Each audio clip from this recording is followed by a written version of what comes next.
This podcast is brought to you by Golden Cricket Protein Bars. Golden Cricket utilizes the most sustainable protein source on the planet, crickets. Yes, the insects. And it comes in a delicious flavor of peanut butter chocolate banana.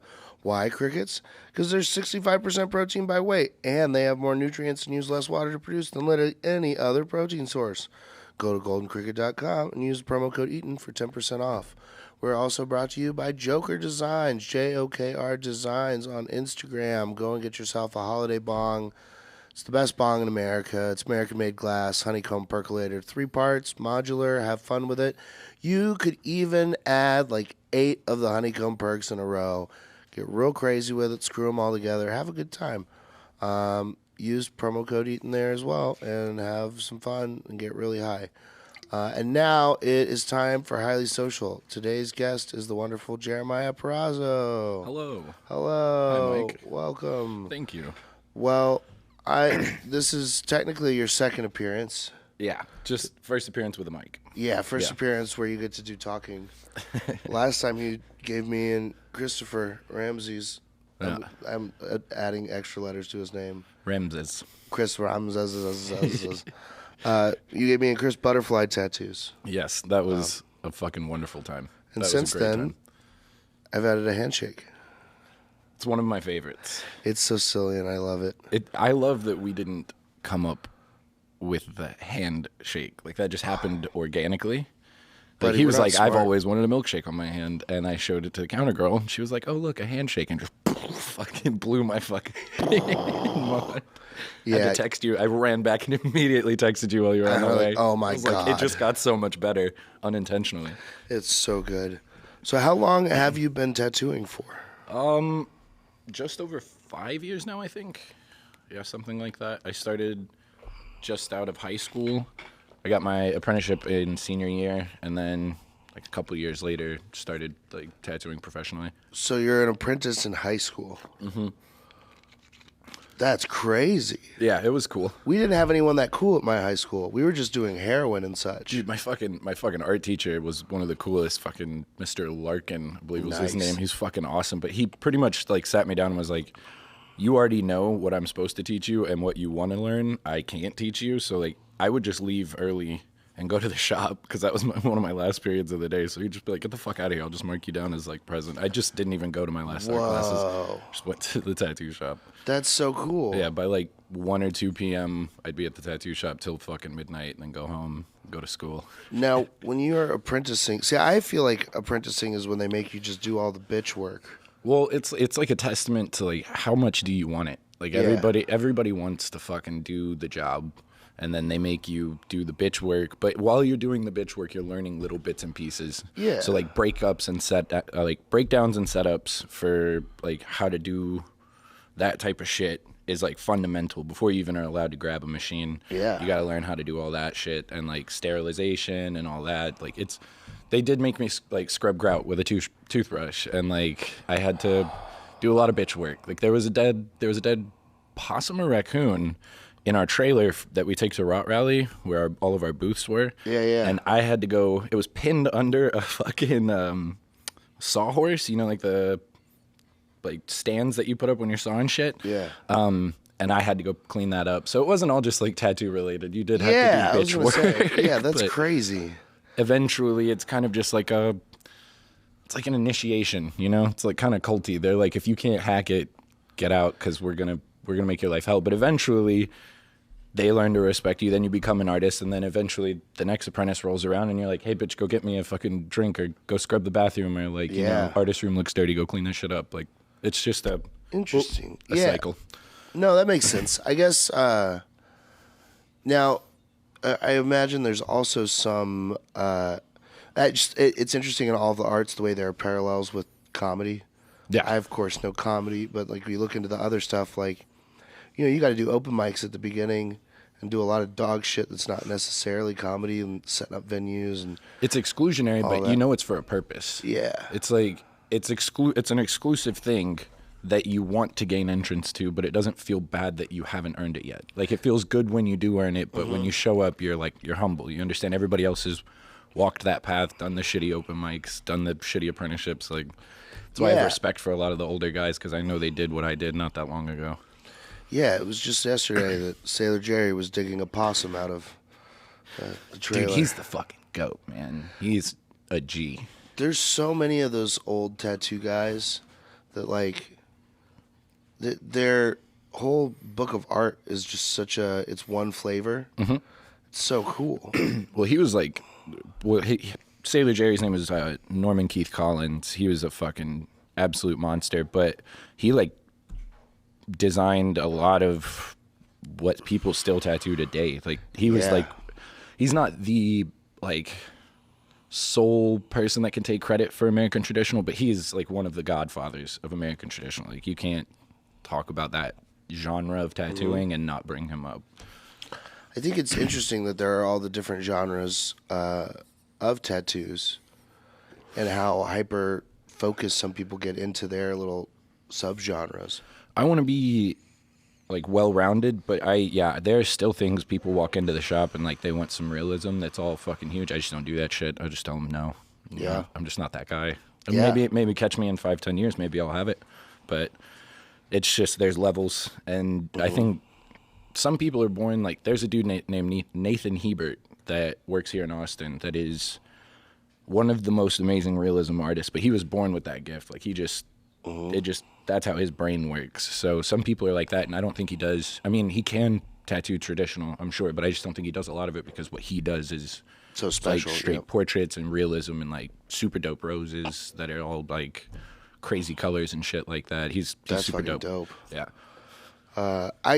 You were giving me shit for it, but I saw there's a guy in, I think maybe Spain, but he does the embroidery style. Yeah, they don't.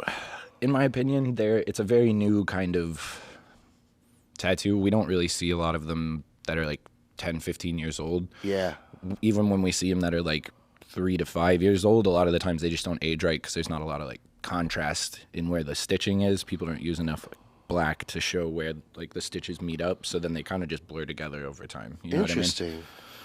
What I mean? Yeah, I forget that time is a factor. Yeah, that's a lot of people want some crazy shit, and you kind of have to tell them, like, look, it's gonna look cool as fuck for like a year. Then after that, it's not. It's only gonna get worse. If you're cool with that, I'll do it. But, like, I'm trying to save you heartache fucking 5 years down the road. That was now I have this big mom tattoo, and it's not very pretty. We can make it pretty. Jack, I love you so much. This was like the first big piece. And Jack did it. Jack talked me out of what I wanted was, like, roses on, like, a wall and the vines to spell mom. Okay. And he was like, it's all gonna blow out. It's too complicated. It's gonna look like shit. I respectfully disagree. Just because you're a bigger guy and you have space. Like, much space. Like a whole shoulder. You could definitely do it, but I would tell you straight up it's going to need to be very big so that it doesn't get all muddied together and fucking have big problems. But I think a part of it, too, was that I was, like, young and broke, so I was going to pay for it, like, $100 at a time. That's fair. Yeah. So, like, the first part of it was just the line work, and then I paid to get some color done, and then paid some more color, and I made some of my friends do that when I was an apprentice. They would want a whole piece, and I'd be like, look, I'm going to do the lines today. You're going to come back in a month or two when I've learned some more shit. Yeah. And then I'm going to do it better than I would have today. And so I've definitely, I recommend doing that, especially when you're, like, fucking, I don't know how early he was into tattooing. You know, I don't either. It's, so I got introduced to Jack from my friend Calvin. Calvin I met in, like, the recovery world. And he had been in prison and learned to tattoo in prison. He had done his own shins. Oh, but he did his own shins? Yeah. My God. To practice. That's fucking tough because you can't, like, tattooing yourself is fucking ridiculously difficult in and of itself because you can't, like, rotate around the piece. Like, I could move around your arm, but if I'm tattooing my own arm, like, I'm stuck in a set amount of positions. Yeah. And your perspective is warped because you can't see how it looks from fucking, you know, a foot or two away. So that's tough. And the shin is no fucking joke. My God. Ugh. There's a few guys that, like, I've seen that learned in prison that aren't terrible, but I think a lot of those guys end up, just because it's unconventional, they learn to tattoo unconventionally, and it's not as efficient and sometimes doesn't look as good. Well, so Calvin didn't ever get like into tattooing out in the real world, but he had collected quite a bit of art while he was in there, and he had this angel that went down his ribs, had real nice titties, and it was just beautiful details. But the guy had done it with a staple, and it was just a staple and burnt shampoo, and it was like 23 hours. Fuck. And it was just fucking gorgeous. It was such a pretty piece. And when me and Calvin went to go get tattoos, he found Jack and was like, I trust this guy. So I was like, all right, I fuck with him. Holy shit. And so Jack did a bunch of mine. Hell yeah. But it's a good way to it's a good way to like survive, make a like sense of security for yourself if you're in prison. That's why I don't ever plan on going to prison, but I thought about that when I was if the world goes to shit or I end up in a prison, like if everything crashes, everybody's still going to want tattoos. No matter where I'm at, people are going to want tattoos. So it's a pretty relatively safe option as far as career goes. Yeah, as long as we don't have another fucking pandemic. People may not like this, but I made good money over the pandemic because nobody could go on any trips, nobody could go to festivals, nobody could do anything. Yeah. The bars were closed, but we were open. Like we got open, and I've heard it's in part to one of the men that I work with now, like that he takes credit for that. They know people who know Abbott or some shit like that, and they're essentially like, hey man, we're cleaner than hospitals. Like we don't even have that many people in the shop at a time, you know, like I'm tattooing one person at a time. They may have a +1. We'll just make them say like no +1s during this time. And so people were getting $1,200 checks, $1,400 checks and not having anywhere to go spend it. So it was guns and tattoos were like what all of my friends ended up getting. And a lot of new clients because nobody could do anything. And that was the only like social experience you could have for a little bit. I said that and then I realized I got a bunch of tattoos during the pandemic. Right? Exactly. Like there wasn't much else to do but go get tattooed. So it was a good time for me. One of my favorite tattoo stories, I won't blow up his spot because most of the story is very illegal. They tend to be. We're not the most law-abiding citizens, but we're relatively peaceful. So I went. There's a buddy of mine that tattoos out in San Bernardino, in the Inland Empire of California, and I drove out to the address he gave me, and I walked in, and it was actually a trap house. Nice. So there's a dude behind a counter selling like garbage bags of weed. Was this the door story? Yeah. Yes, keep going. Dude is just selling like garbage bags of weed to people, and I'm laying on the table because I was getting both of my calves done, and it was the first time I'd seen anybody use a wireless gun. Mm-hmm. And dude, they're so nice. They're so and I was like, man, that's so impressive. And he was, just it throws color so fast. So he finished up my first piece in like 30 minutes, and I was like, get the fuck out. And then we switched over for me to do my right leg. And then the door, like every time someone's coming in to buy weed, is just hitting the table. That would drive me fucking nuts. Dude, it was just one of those things where it's like everybody coming in here has guns and giant stacks of cash. Like, I'm not going to yell at them. I mean, you could. You could be like, hey, motherfucker, I'm getting tattooed here. But I honestly feel like it's on the dude. He should just... I don't know how big the room was. It was not. There was not big enough to move it away from the door. That is the only spot it could have been in the room. Fuck. That's why it was awesome. Well, and like maybe a week or two before that, there was a huge race riot in San Bernardino. This was around like the George Floyd protests and stuff. Okay. And I don't know if race riot's a bad word. I don't know. Sometimes I say the wrong stuff, but whatever it was, there were a lot of people protesting, and then fires were getting lit. And angry people on the street. Some shit was happening. Some places were getting broken into. Things escalated above just like hey chanting stuff. But while that was happening, the building next door was getting broken into, and my buddy was tattooing a Malcolm X tattoo on a guy. Hell yeah. That's fucking sick. Oh, sweet irony, dude. That's fucking awesome. Now, nobody fucks with tattoo shops except for tattoo shops, usually. Like, you don't catch a lot of people breaking into tattoo shops. Well, usually, what are you going to steal? I'm not trying to give away any crazy secrets, but, like, our fucking, each of my machines range anywhere from $500 to $1,000. And I've got several, and we've got nice art. TVs and shit. I mean, we've had people try to steal shit back in the day, but usually it's other tattoo shops that are causing fucking issues with tattoo shops. You don't catch people trying to come rob us a lot because usually we've got guns, you know? Yeah, right? So it's like, don't fuck around. You don't want to find out. Yeah. You know, that's the other thing that's funny about it is tattoos used to be like you're either in the military or you're a criminal. Exactly. Criminal. Yeah. It's so silly. Yeah, I just have these fucking milkshake on my hand. I tell people in my family all the time, like, you got to go look at like fucking Fortune 500 companies. How many of those CEOs are fucking tatted out now? It's like things are completely different. Like, you could be wildly successful and heavily tattooed, but that wasn't the case like 40 years ago. Like, maybe even a little bit less, but like even like 80s and 90s, it was still kind of like you kind of looked like a thug if you had a bunch of tattoos all over your body, but now everybody just kind of gets what they want. I like it. It's definitely gotten that way. I still do get looks for hand tattoos. Yeah. Those still get a little bit of... my first like pieces that I got down here, this lighthouse, when Jack did that, I wore a dress shirt to the studio, and then we drew a line around where the sleeve hit. Yep. So that he would make sure if I wore a dress shirt, I wouldn't have any tattoos showing. And then I blacked out on Xanax and got this stupid fucking snake. It's a good tattoo. It's a good Shout story. out Mike Stevens in Portland. He did that one. Oh, man. I need one of those stickers. I saw that you had it in sticker form, and I need one. I've got them somewhere. At one point, I had the idea to sell those as merch. Dude, it would. I think it would sell. Yeah, I need to get back in on that. Those are fucking great.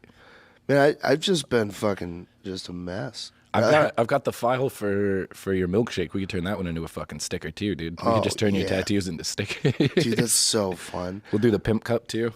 So I was thinking about this. When you die and you have a lot of tattoos, you're a one of one. Yeah. Like that. Has anybody gotten like an homage bodysuit? I don't think so, but I don't think it's outside the realm of possibility. It could be a thing. But that point is what I tell a lot of my fucking clients. They walk in and they're like, "It's forever. It's so permanent." I'm like, dude, the Mona Lisa is still in a fucking museum. The Sistine Chapel is still fucking there, painted. Yeah. All this artwork that's on me, it goes in the fucking ground with me. It's like the most temporary art we have that's not, some bullshit like kids paintings or anything like that. Like, it's very temporary. The only people that get to see my art are the people that get to interact with me, which is cool to me. Yeah, I really like it's like the least permanent decision you could make. I like that the more that I've gotten, I forget about some. And then sometimes you just see that, you're like, oh yeah. Dude, I have a Deadpool back here that when I'm wearing like t-shirts, I get people who are like, dude, I love your Deadpool. And I because I never see him. Yep. Like, I know what else is around because usually it's on the front face of my body. That's one of the few things that's like behind me. And I am always like, what the fuck? Oh yeah. Oh, thanks. Hell yeah. Cool. I did that one day. Dude, I forget about Hunter. I always forget about my Autobot symbol. How many people actually recognize the Hunter tattoo though? The ones that do are always cool. Yeah. If you know, you know. If you don't, you're like, what the fuck? But anyone who actually walks up and goes, hey man, fucking nice. Like, they're probably a cool dude. It's also like, it came out so good. Yeah. And those watercolors look so pretty. Yeah.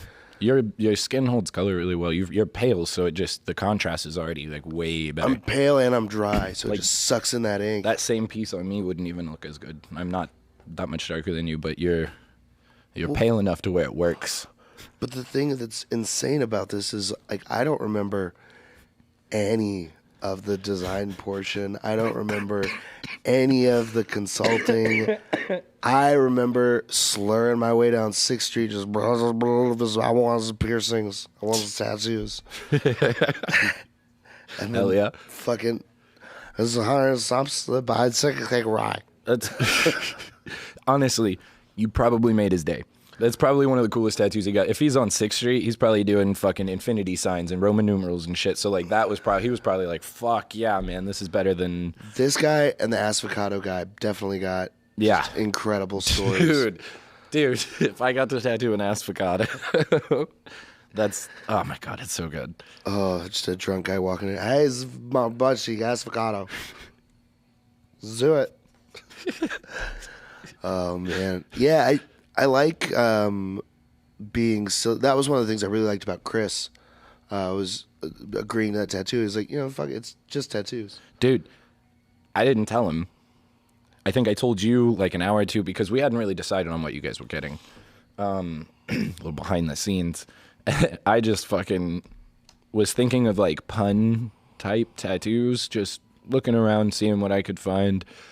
And I saw a horse fly, and it was like a horse head on like a fly body. It was very weird. And I was like, fucking butterfly. So I drew it up, and Chris had no clue. You had a little bit of an idea. Chris walked in the door, and I was like, you want to see what you're getting? Yeah. Exactly. And he was like, fuck yeah. Like, he wasn't, he was a little surprised, but he wasn't like, oh, fuck, no, I'm not, I didn't agree to anything. He was like, let's do it, man. Fuck it. Yeah. We're doing it right now. I like that. He was, I don't really like when like that people too. take those tattoos too seriously. Like, fuck it. Just, Yeah, it's get the just tattoo. on your body until you die. yeah. Plus, like, now you have a cool story. At the very least, it's a conversation starter. Yeah, at the very least. And like, you could add more around it. We should do like a whole, is it a flock? What is a group of butterflies called? Do you know? I don't. Damn, they have cool names. That used to be one of the ways that rich people would A murder of butterflies? show that they were like rich. Is all of the rich hunting guys would know all of the different names for the groups of animals. Yeah. That sounds about right. Butterflies. Are we looking it up? No, it's so cool. It's called a kaleidoscope. That's Kaleidoscope of butterflies. That's actually what a group of butterflies is called. Yeah, Fucking the more you know. that's so cool, Holy shit. bro. Yeah, we'll do a kaleidoscope of butterflies up the arm. Oh my god, dude, that'd be so fun. Just All sorts of different butters. butterflies just fly. Oh man, I like butter. Yeah. we could do a lot. Oh man. So what got you into, like, were you just a fantastic drawer on paper and then you're like, I gotta put this on people, or? So I think it started, I think I was probably about 8 years old.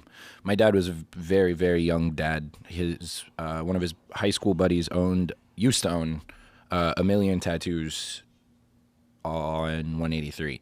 Okay. And instead of getting a fucking babysitter, he just brought me to the shop. And so I got to hang out at a tattoo shop in the back for years as a kid. Just Dude, loved that's so cool. Loved the fucking environment. Loved how everybody just did what the fuck they wanted to do. Like, nobody told these guys what to do. It was cool. They were just doing art for a living, and I thought that was a really cool job. And then by the time I was, I say like 14 or 15, I told my dad I was either going to be a fighter or a tattoo artist, and he was like, I think tattoo artist is probably going to have a longer career, so you should probably go with that one. But what was cool, like, my dad wasn't the greatest dad, but he never took my books or my sketchbook when I got in trouble. He took my bed frame. My bed was on the floor. That was the only thing in the room. Picked my clothes out, shaved my head. Like, dude, he would punish me in any other way other than taking my books. I could read and I could draw. So I got in trouble a lot as a kid, and I just got really good at reading and drawing. So I just he kind of helped me with that inadvertently. It was a cool kind of like full circle thing. That rules. Yeah. I always got out of trouble by making people laugh. Yeah, I couldn't do that, so I just That's ate it. wild. Yeah, you're like, oh yeah, well, I'm gonna draw about it. Yeah, it was cool. He actually was the person who got me my apprenticeship. Like, That's sick. A lady he was dating at the time got tattooed heavily at one shop. He ended up befriending all the guys and then was like, hey, my kid wants to do this. He's in high Yeah. schoal. And they were like, fuck it. Send Let's him. go. Yeah. So, did you practice on the fake skin? No fake skin. I don't know how legal it is, but I tattooed on pig skin. Like, we went to a butcher when it was time. We went to a butcher, fucking bought a pig carcass, cleaned it, shaved it, cut it up, and tattooed pigskin, like chip clipped almost over an armrest, so that it's like rounded, kind of like a body part, so it's not flat because nobody's flat. So It's a good way to like move around. I'm blowing your fucking mind right now, huh? And then it was just guinea pigs after that. I never, not like actual guinea pigs, like my friends. Like my friends were my test subjects. I'm sorry. Live guinea pigs. Well, Theo Vaughn has a joke about selling tattooed hamsters and guinea pigs. They have, so there's a company called A Pound of Flesh that makes fake like feet, hands, shit like that. They have a guinea pig, like a fake skin guinea pig that I want to tattoo so bad and decorate and like, put up in my fucking station. I saw somebody do the Tyson tattoo around a guinea pig's eye, and I thought that was one of the coolest things ever. Yeah, it's super fucking cool. Damn, I'm still freaking out about just you cutting up a pig. Yeah, it was like Jeffrey Dahmer. Yeah, it was and then gross. You just chip clipping it to a fucking armrest. Mm-hmm. All right, babe, hold still. Yeah. It was Did you ever tattoo the word oink? No, I think I tattooed the word ouch on it. Or Jews won't eat me or anything fun like that? I don't know. I probably a few dicks, probably a few things that are probably, no one should ever see, but Haram in the sheets, halal in the streets. That's a good one. Yeah. I didn't do that one, but I should have. It's a great pig tattoo. That's a great pig tattoo. That's fucking great. Goddamn. Yeah, that's wild, man. It really threw me for a loop that you were tattooing guinea pigs right after that. And then guinea pigs. Yeah, no, like and then horses, I think like I definitely would sign up for people, figuring out how to do the tattoos, but not anymore. Those people get the most credit. But yeah, you have to find someone who's like young, and because like older folks are like, fuck that noise, dude. I'm just gonna go to someone who's good. Yeah. But like you, as a young broke apprentice, have young broke friends, and you say, hey man, I'll cover the cost of everything because I need to learn. Yeah. You get a free tattoo. And then there's very few people like that in my career. There's probably 3 or 4 of them, but they all get deals as hard as shit now that I'm actually decent. Yeah. And as I get better, they're going to keep getting those deals. And they're the only people that get those deals, you know what I mean? Because they put their skin on the line for me to learn a few things. Yeah. Which is terrifying for me because I have to explain that to them at the beginning of the process. I still want you to do a mushroom tattoo on me. I've been drawing like sexy mushroom bitches, like no head, just body with a mushroom head in like sexy poses, and they're pretty cool. I've seen a few of them on Instagram. I wanted to do a sheet of them, but yeah, we'll do a sexy mushroom. You on mushrooms. Oh, I thought you said a mushroom tattoo on you. Yeah. That is what I said. Yeah, but I want you to eat the mushrooms and then just doodle away. That will be interesting. I think so. Because my eyes, your eyes can't really... Your eyes are very stimulated, very, like, overwhelmed with information whenever you're on psychedelics, so... I'm in. I know. That's why I think it would be interesting. Watching your skin, like, bounce while I'm trying to fucking run a line would probably just blow my mind. Be pretty cool, right? Just sitting there like... You gonna move? Dude, I'd be so fucking scared. I'd be scared to fuck you up. But what if you like It'd have to be like next to the avocado that no one would see, that only you and I know about, or like up on the thigh or something. Because fuck, man, I got a fucking chonker of a thigh, dog. On one hand, what if I do a great job? Right. But on the other hand, what if invent a new technique? Yeah, just tattoo with my machine completely upside down. Just fuck it. Who knows? Maybe there's something. Maybe you accidentally mix some inks and then they blend under the skin in a cool way. Maybe. I'm willing to admit it's a possibility, but it's still kind of like, oh fuck. I've never tattooed not focused as fuck. Yeah. So it's an interesting like proposition, but it's also kind of scary because like I've never tattooed like not sober. It's one of those things. There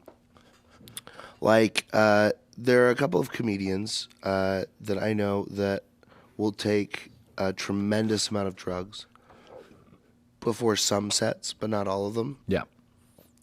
And I think if you're a fan of that comedian, and I'm talking big name people, famous touring, sellout shows type comedians. Yeah.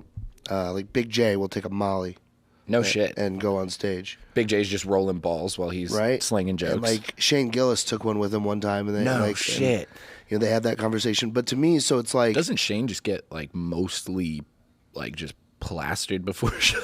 Yeah, the boy can drink. But so that's the thing is like, if you see them sober and you see what their brain makes, and you know what it makes when everything's working all right, and then you throw a drug in there, and then you see what their brain makes with that drug, it's just a new flavor of them. Yeah, it's cool because inhibitors are turned off. Like some things where sober them would be like, don't fucking say that.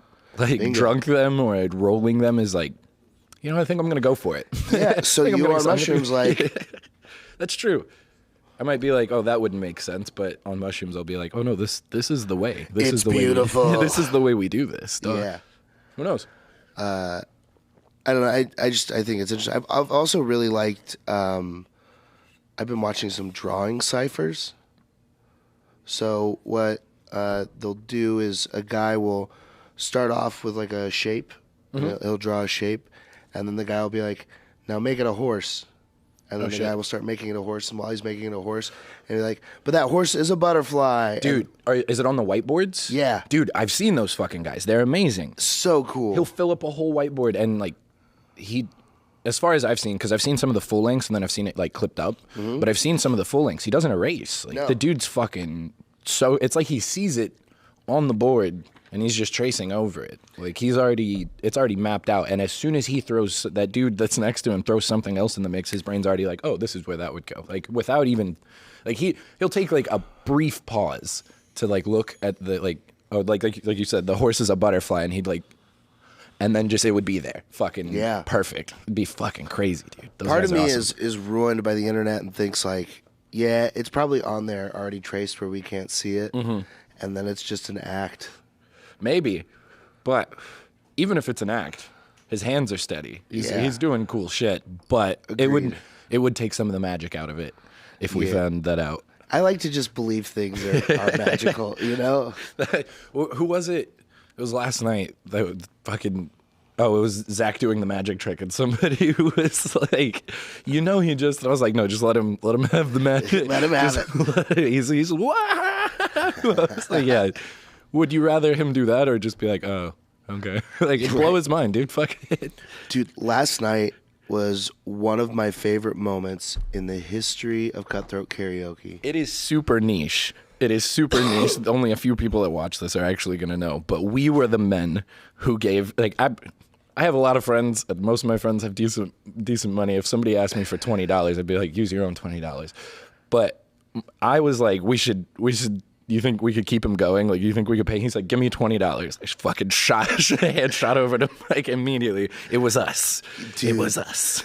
So to give you a little backstory, on Tuesday nights at Latchkey, our good friends Avery and Bishop run Cutthroat Karaoke, which is karaoke with the twist.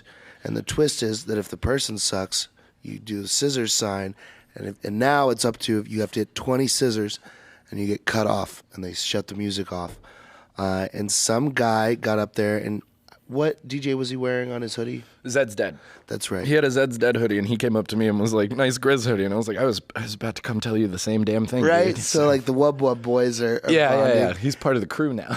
And then he goes up to sing some, I don't even remember which song, but it was by Reba McEntire. It was a Reba song. And within like 3 words, it was immediately apparent that he was terrible. He was awful.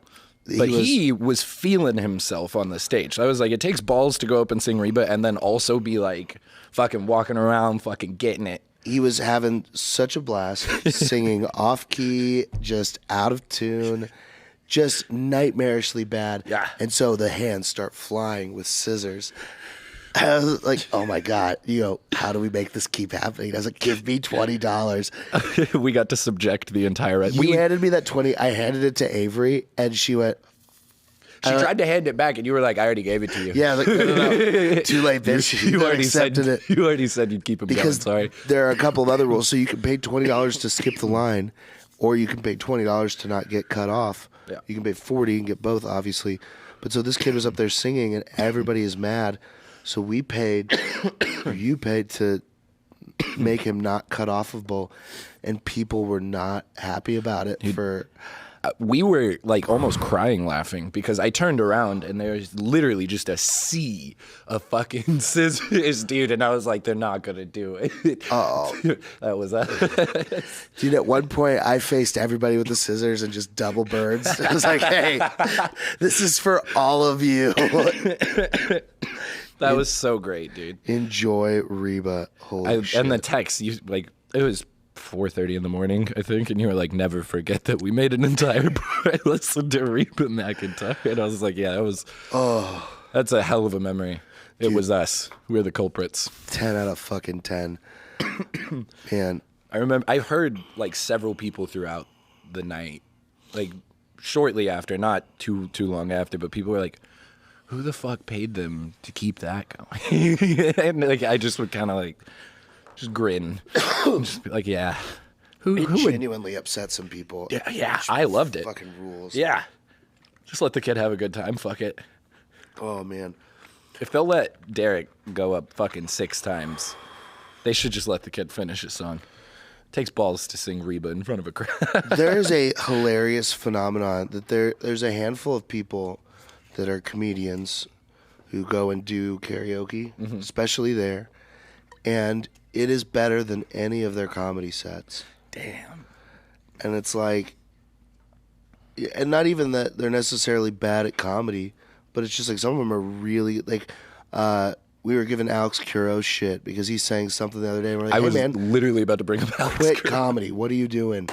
You sang so beautifully, Alex. Why are you wasting your time with your silly ha-has? Well, he's got good stage presence, but he's a fucking actor first, and then comedian. So I think that's where that came from. And then what? I feel so bad. The one who used to be like a professional singer. Oh, you're thinking of Morgan Linewall? Morgan, yeah, same thing. Like he's got experience. Yeah, he's so like of a course, Broadway guy. Of course, he's gonna be a monster. He's a musical dude. Yeah, so he knows how to work a crowd and play stage presence. It's just so funny. I wish that there was a way they could bring that over to the funny land. Bo Burnham-esque shit. Yeah, Make something up a funny like that. song or something. Yeah, there's got to be some kind of intersection for them. But I mean, like, it's not my place. You figure out. You guys do whatever you want to do. You're good at singing. It's a good idea though. There aren't too many people in that like musical comedy space. There's very few. I just fucking yesterday when I was at work, we were listening to Eddie Murphy's old songs from back in the day, dude. Boogie in Your Butt. Have you heard Boogie in Your Butt? No, I have not. Oh my God, we're gonna have to listen to that after this. He's hilarious, man. Yeah. There's not too many, but the people who did it really well. You know, like the musical comedy shit. Adam Sandler's songs. God damn, he's good. He's touring soon. My bush. Yeah. Was it the goat song? Oh yeah. The goat song fucks, man. Dude, Adam Sandler's he gets shit on a lot, but man, what a great dude. It's just him and his boys making movies. Like that's it. He just brought all his boys into the limelight and was like, we're gonna make our own shit. Fuck really if people can't don't beat like that. it, fuck them. We're gonna keep making our movies.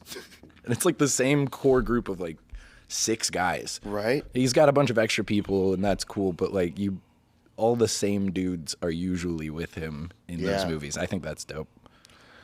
Yeah, man. He put out that special too. That last one that he did.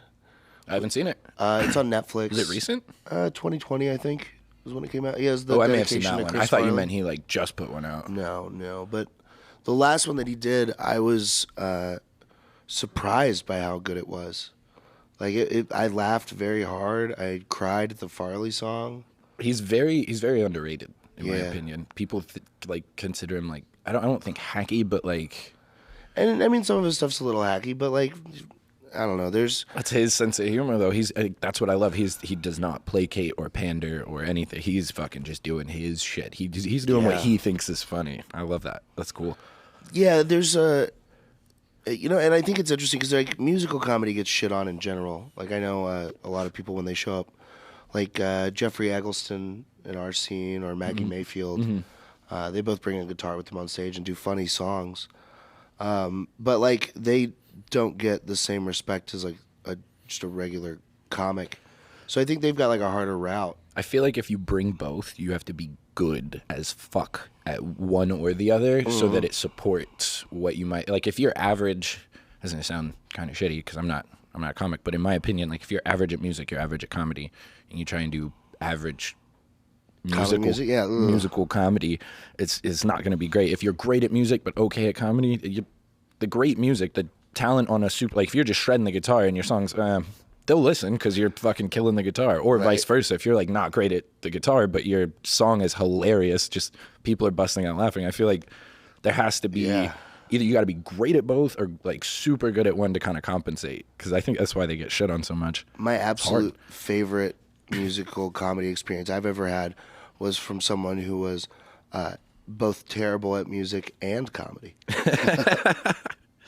Me and Eli ran a mic in Hollywood for a little while.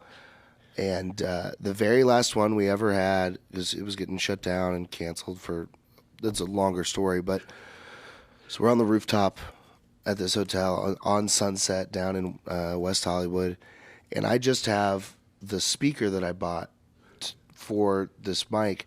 So it just has a spot to plug in a microphone, and then it makes the microphone loud. That's what it is. That's just very simple. Bare bones, but it's big and loud as fuck. But that's all it is. So we're set up and we're doing the mic, and then there's a woman who would show up to the mic sometimes, and she mostly would just complain about getting molested as a kid, and like if we didn't laugh, she would be mad about it. It was a very bizarre style of comedy. But she showed up to the last mic, and she goes, "Is there a place to plug in my guitar?" I said, "No. You can either have guitar or microphone." And she said, "Guitar." Holy shit. So she plugged in an electric bass guitar and would just go, "Bow," and then tell her terrible jokes over the top. And jokes is a generous term, but she would just talk over this bass. I was going to say, she just spoke. But you couldn't hear her because she didn't have a microphone. She was just hitting a note and screaming at the fucking crowd. And it was one of those things where it was so bad that it was fucking hilarious. Oh, those are the best. And it makes me feel kind of guilty because they know. They know when you're like laughing or when you're it's because it's so bad that it's good. Yeah. And they can wear it or they can get mad at it, but like you're doing something that's entertaining. It may not be entertaining in the way that you thought it was gonna fucking be, but it's entertaining. Boy, howdy am I enjoying it. Yeah. Yeah, there's it's interesting because there's like that concept of like in wrestling, like CBD, baby. Sorry to interrupt you.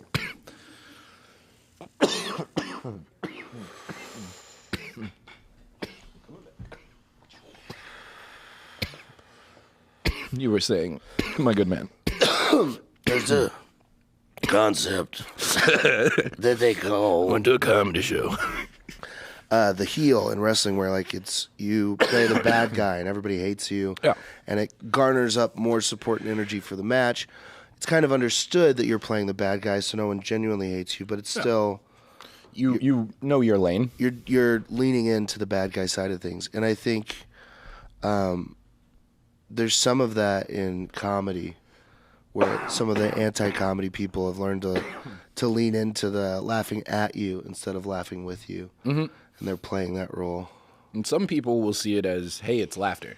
Like, hey, I'm doing something that's impressionable, may not be the mark that I wanted to hit. And then other people are like, oh, fuck you guys. They get their fucking feelings hurt. That's always the worst. I think it's better. There are a few comics that I've seen here in Austin that are like, they'll go up and shit's just not working the way they want it to, but people are laughing kind of like awkwardly, and instead of being like, you guys suck, they'll be like, man, I suck right now, don't I? And everybody is immediately back on like, yeah, you are sucking, but all right, what's he gonna do with this? Like, is he gonna save it? Is he gonna save it right here? He's acknowledged, or she's acknowledged either, but they've acknowledged that things aren't going the way they want to. Maybe they've got something up their sleeve now, instead of just keep like fucking doubling down on it. It's interesting to watch the way that different comics handle a bomb and like what different bombs look like. Like we went to East Austin Comedy Club last night. Oh my goodness! And it was just, there was only let's see, like 1, 10 2, 3, people 4, in the whole room. 5, 6, 7, 8, 9 audience members there. Yeah, and the rest are comics. And then there's just comics around the back. And Leonardo was having a rough time with her set. She just wasn't getting a lot of momentum. Mikey also had trouble. Mikey Biggs went up for her. I showed up right as his set was ending, so I didn't get to see that. He had some very funny jokes. It just wasn't landing. And then Leonardo, Mikey was low energy, so he was like, well, this didn't go the way I wanted. And he played it with low energy, and then Leonardo has big energy and is very aggressive. And so her way of dealing with not getting a lot of response was to dig into the crowd and do crowd work and yell at them, and that worked a little bit, But then you see like Poston gets up there, and that's why like I think a lot of people in Austin get like a big head about themselves, and it's easy to get good stage time here if you're good, and you can go and crush in front of 300 people, but going and crushing at like the Secret Show, or going and crushing on Sunset, or crushing at one of these big shows at Vulcan or Creek, it's not that hard. Yeah, they're there to laugh. It's a good comedy crowd. They're full. It's okay that everybody starts laughing, so it's kind of infectious. You get a couple people in an audience of 300. You get like 10 people to laugh. The rest of them around them are going to get comfortable enough to keep laughing. But you've got 10 people to win over. Just 10 people. You got to get like a couple of them to howl. And that's when you see like there's levels to it, because Derek is like him and Hassan I think are at a next level in terms of Austin comedians. But Derek takes that room and turns it into like all of us laughing so hard it hurts. He's so good at making it feel like you're just hanging out. Like you're just hanging out with Derek. And that like he's personable to the point where like it's almost like it just feels like you're chilling. Like it feels like he'll go up and start talking to everybody in the crowd. He'll learn everybody's fucking names. Remember everybody's names throughout whatever the fuck story he's telling. And it makes it feel so much more like personable, man. Like it's just fucking, you can relate to it easier. He drags you in, and now you're not just listening to him tell jokes. We're all doing joke. We're all in on the joke, kind of. We're all part of it. Yeah, it's really cool to watch. He's fucking super talented, dude. Super talented. Yeah, he'll be a household name soon. I mean, it's just so humble. So humble for like, I don't know, maybe I just haven't spent too much time with Derek, but every time I see him, I'm like, you're fucking really good, right? And he's like, stop it. I'm like, no, take your fucking roses, man. You're good. You're really good. Fuck. Yeah, I mean, we had one of the greatest conversations. I didn't mean to cut you up. Good. Not to blow up his spot or anything, but I did have to ask him about his like Daisy Taylor experience. And we had a good talk about that. I won't give any details, but that was so funny. Ask him about it. It's fucking hilarious. It's so good. It's so awesome. And like, I'm just some dude. He didn't have to talk to me about it, but I walked up and was like, so I have some questions. Yeah. And he was like, I have answers. Happy to answer, dude. Yeah. It was cool. Dude, that is one thing that like I really look up to him and admire, is that he is always very kind to everybody and has conversations. But also like he also doesn't like bullshit. No. Like he talks shit. Like he'll talk shit to you. He'll bust balls. But like if you ask him like legitimately, what do you think of this? He's got a real answer that's not just like he didn't fucking word vomit. You know what I mean? Oh man, dude, just turned into the Derek Poston fan club. Great. Yeah, I know, right? Yeah. Today's episode is how much we love Derek Poston. No, it's just it's really cool. I told a few people like we're at like a really special place in Austin comedy, because there's a lot of fucking killers doing big shit here right now. More moving like every fucking day. Like people, there are a lot of big names that came here, and now it seems as if the rest of them are trickling in. Like a couple big names really brought the attention, and now everybody else is like, well, fuck California. I'm just gonna go to Texas. Right. And it's awesome because we get cooler shows. Yeah. We get fucking bigger crowds. We get cooler venues. Like whenever all these people with all this money come, they're gonna want to help the scene. You know what I mean? A lot of them, maybe not all. Maybe there's some greedy people. At some point, I really want to get tattooed on stage during comedy. Yeah. We could do it. I think that the struggle for me is I'm pretty animated. Yeah. And I move around a lot. Yeah. So finding a way to sit still and still tell jokes. So I think you could, like, if we had you sitting up in a chair and it was something on your arm, you could go like this and be talking to the crowd, like from a chair. Yeah. But I think that would be the only way. And even then, you'd still want to, like, move this hand, you know? I know. Dude, it would move on its own. I'd have to be fucking strapped in. Yeah, I was going to say, we could fucking zip tie your arm to fucking... Right? But I love the armrest. idea of letting a live audience pick a dumb tattoo, like in real time. We could do it, like, if you go up, like, third or fourth, when they walk in, you just got to fucking... Before they go sit down, have a sheet of paper. This one, or this one. And just Well, I tally bet we could votes. set it up. My goal for next year, for 2023, is to do my first hour. Hell yeah. The longest I've done on stage right now is 48 minutes. That's pretty damn good, though. Yeah, it's good, but like, and then that's enough to headline some places. But like, I want to be able to do an hour. That's the job. Our job is to go there and deliver an hour of comedy. Yeah. And I haven't gotten there yet. So like, 2023, I want to be able to do an hour. But when you have an hour, that's a lot more time to work with up there. And I definitely want to release something again next year. I mean, I did a half hour this year, so And it's great. it's I liked it. I like it. But you know, and now a lot of that story has more pieces to it, so it'll be interesting. But I think with more time like that, I think integrate that. I have a question. Is the hour like kind of like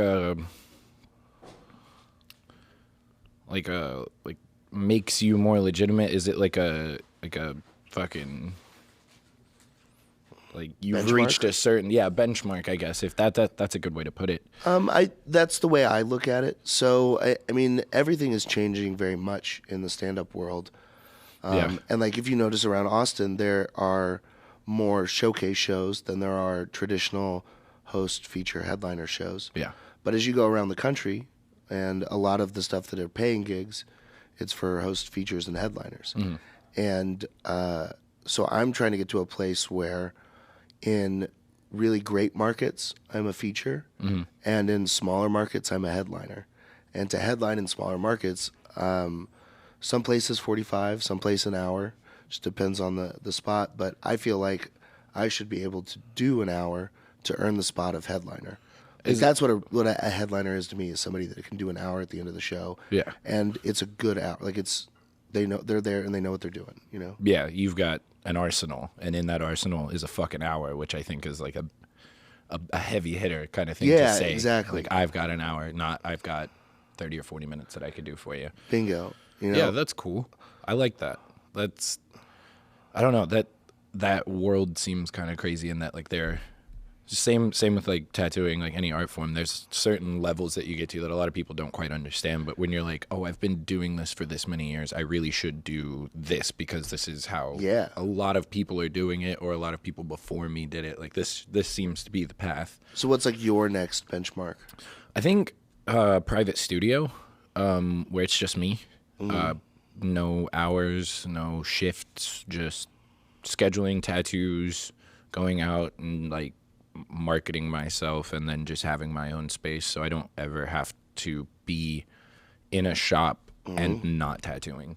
It's like dead days where I'm at, which is, I mean, we're thankful for the dead days because a lot of the times we're super fucking busy. So the dead days are cool, but I'd rather spend my dead days at home and then just be at the shop only tattooing. Get in there, tattoo for 6 hours, get the fuck out, and then that be the move. So I think that's the next benchmark, and then after that, I think it's just owning my own shop and then hiring other guys. But I think it's the same kind of way in comedy where like you really need like years of experience. That's all it is. Like I can't go to an artist that's been tattooing 20 years and be like, hey, I've been tattooing 5 years. Will you come work at my shop? That's not how that works. You know, you got to put a little more skin in the game for them to even hear you out. And I feel like it's probably the same way with comedy. Like someone who just started, who approaches a big name, like, hey, I want to put you on my show. I'll be like, yeah, okay, buddy. Like, yeah, it's interesting. I mean, and a lot of people have different minds. I was told very early on never to say no to a show,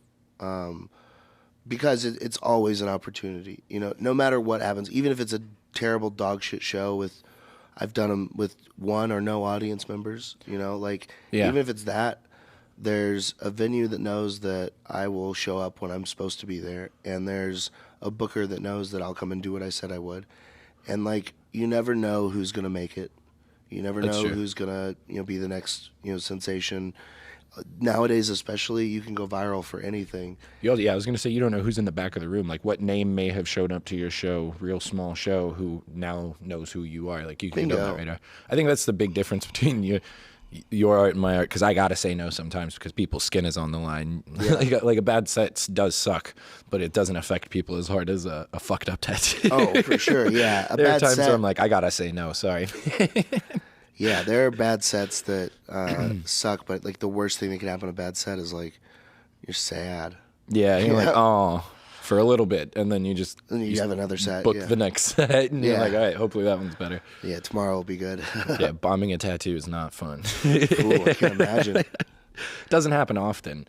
Like if it happens a lot more often nowadays, not for me, but for like fucking self-taught artists. I say that with like such disgust, but your apprenticeship is to avoid a lot of those mistakes that your predecessors are teaching you to avoid. If you don't have someone mentoring you and being like, hey, back in the day, I made these fuck ups, so you should not do that. Yeah. Like, you start making all those mistakes and you have to fucking accumulate that knowledge, but in accumulating that knowledge, you're fucking people's skin up. So, like, I think in my opinion, it's better to, like, learn and then get to it.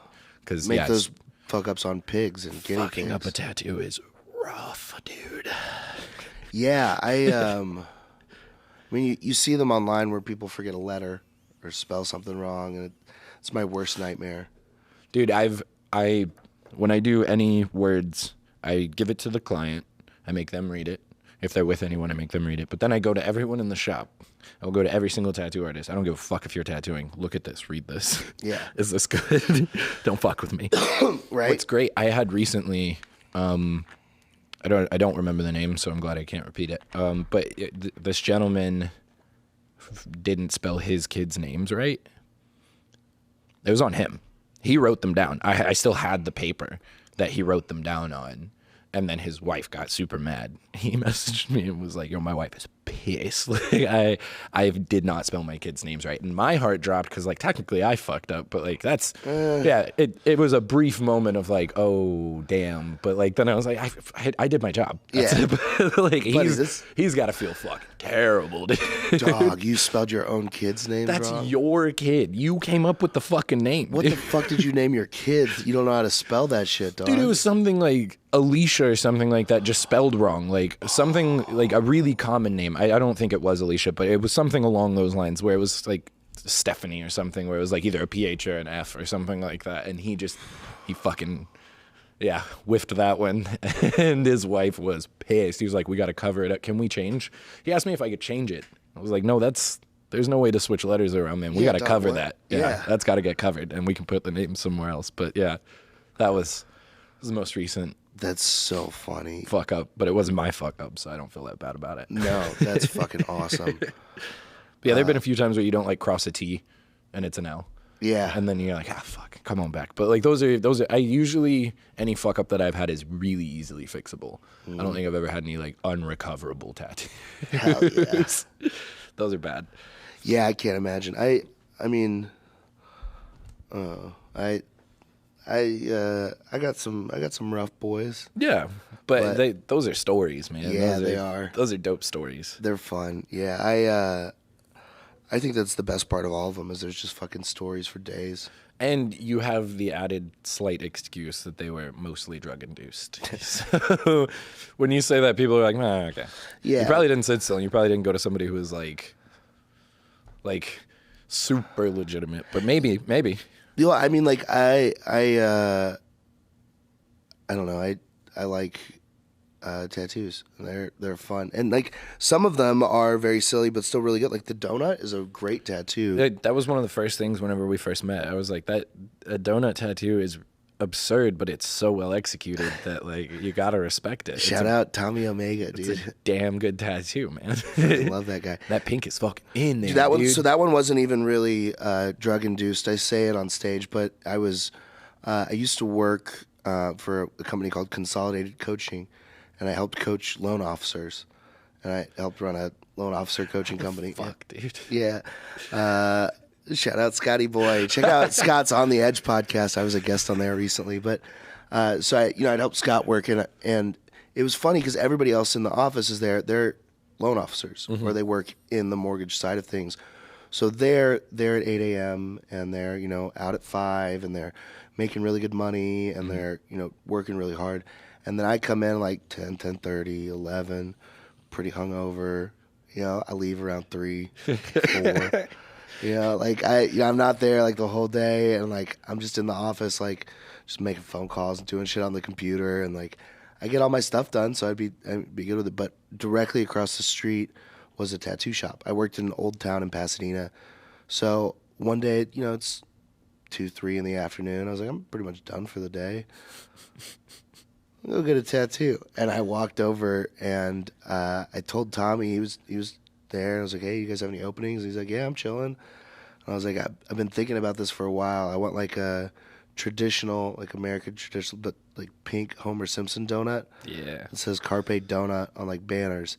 And he was like, dude, let me draw that up. Yeah, and he drew it up, and he was like, yo, if you let me do this right now, I'll hook it up fat. This is a sick tattoo. Yeah. And he gave me, I don't remember what I paid, but he gave me an incredible price. Yeah. And you make a tattoo artist stay like that, because not to knock any of like the fucking Roman numerals or the infinities or the hearts or whatever, but like in your head as an artist, when someone comes and brings an idea like that to you, you immediately go, when's the next time I'm going to be able to do something like this? Yeah. Fucking never. Like, nobody's ever going to get another Carpe Donut. Like, as soon as somebody says some shit like that, it's like, I'll be right back. Like, I'll fucking stay right here. Yeah. This is why I do this. These kinds of tattoos. Naughty Haunter, dude. Yeah, dude, Naughty Haunter. Fucking, I did a Nagato Hank Hill, and it says propane underneath it, dude.